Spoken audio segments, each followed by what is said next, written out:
Hello കൂട്ടുകാരെ, രമ്യാസ് വേൾഡിലോട്ട് എല്ലാവർക്കും സ്വാഗതം. ഇന്ന് നമ്മളിവിടെ ഉണ്ടാക്കാൻ പോകുന്നത് തേങ്ങാപ്പാൽ ഒഴിച്ച് വെച്ച ഒരു ചിക്കൻ കറിയാണ് കേട്ടോ.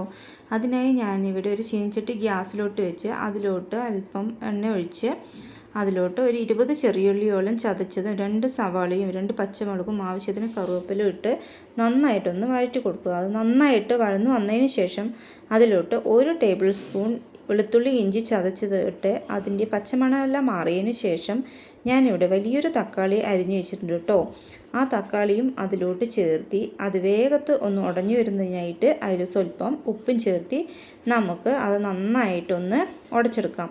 അതെല്ലാം ഉടഞ്ഞു വന്നിട്ടുണ്ട് കേട്ടോ. അതിലോട്ട് 1/2 ടേബിൾ സ്പൂൺ മഞ്ഞൾപ്പൊടിയും 2 ടേബിൾ സ്പൂൺ മുളക് പൊടിയും 2 ടേബിൾ സ്പൂൺ മല്ലിപ്പൊടിയും സ്വല്പം ചിക്കൻ മസാലയും ചേർത്ത് നമുക്ക് നന്നായിട്ട് അതൊന്ന് വഴറ്റി അതിൻ്റെ പച്ചമണമെല്ലാം മാറ്റിയെടുക്കാം.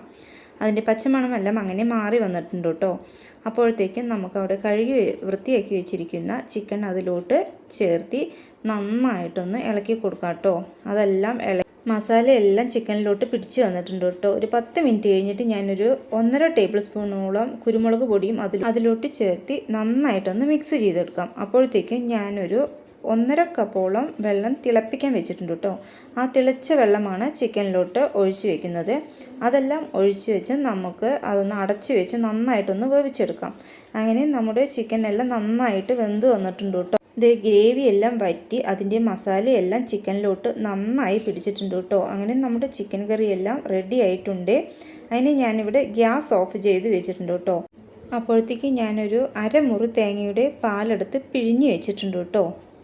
ആ പാലെല്ലാം നമുക്ക് അതിലോട്ട് ഒഴിക്കാം. 1-ാം പാൽ മാത്രമാണ് അതിലോട്ട് ചേർക്കുന്നത്. ഇത്രയും പാലാണ് കേട്ടോ ഞാൻ അതിലോട്ട് ചേർത്ത് വെച്ചിരിക്കുന്നത്.